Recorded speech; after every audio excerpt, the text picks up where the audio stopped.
वर्षों से हमारे साथ विधानसभा में रहने वाले भाई प्रभुलाल जी,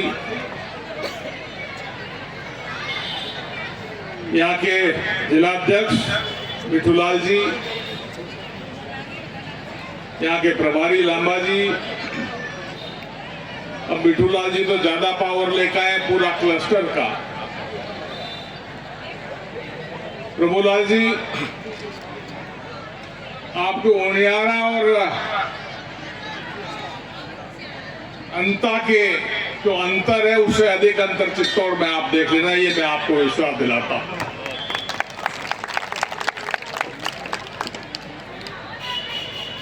यहाँ का मतदाता जागरूक है और इतना जागरूक है कि आप भी भुगत रहे हैं, मैं भी भुगत रहा हूं।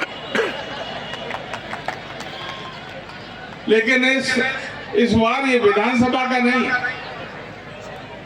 ये चुनाव है देश को किस दिशा में ले जाना है। और देश को अगर सही दिशा में ले जाना है, किसान को अगर पानी दिलाना है, नदियों को जोड़ने के लिए करना है, तो संविधान संशोधन करके कंकरेंट लिस्ट में इरिगेशन को लाना पड़ेगा, सिंचाई को लाना पड़ेगा। अब प्रभुलाल जी कृषि मंत्री रहे हैं, ये इजराइल से और स्वीडन इटली से ऑलिव ले आए।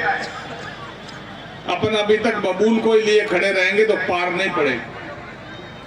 सोचना पड़ेगा कि देश को हमको किस दिशा में ले जाना।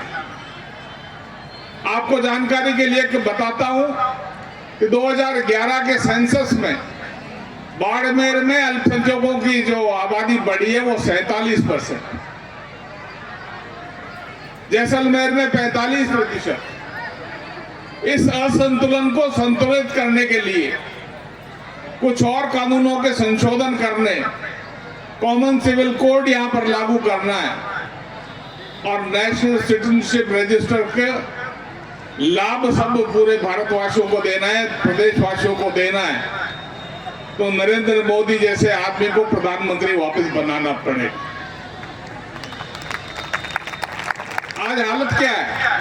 कल दिन में हम लोग तो गांवों में घूम रहे थे, लेकिन जब ईरान ने इजराइल पर हमला किया, जवाबी हमला होता तो विश्व युद्ध होने की स्थिति आ जाती। इसमें पूरे देश के नेताओं ने संयुक्त राष्ट्र की बैठकें भी की है और रोका है। भारत का भी उसमें बहुत बड़ा योगदान रहा है। बंधुओं, नरेंद्र मोदी जी ने 400 पार का कहा है।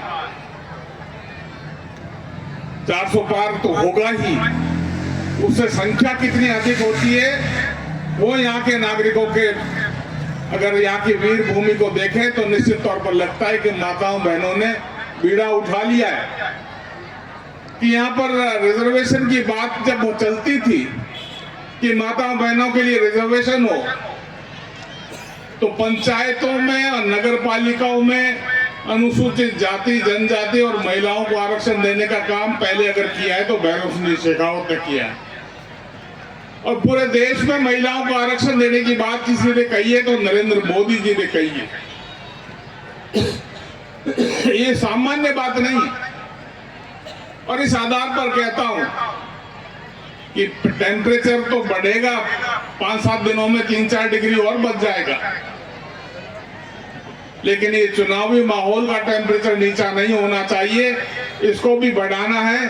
आप लोगों ने सहयोग किया, इसके लिए बहुत बहुत शक्ति केंद्र के कार्यकर्ताओं को बहुत बहुत आभार। यही अगर इसी जज्बे के साथ काम करेंगे तो निश्चित तौर पर बेड़ा पार लगेगा।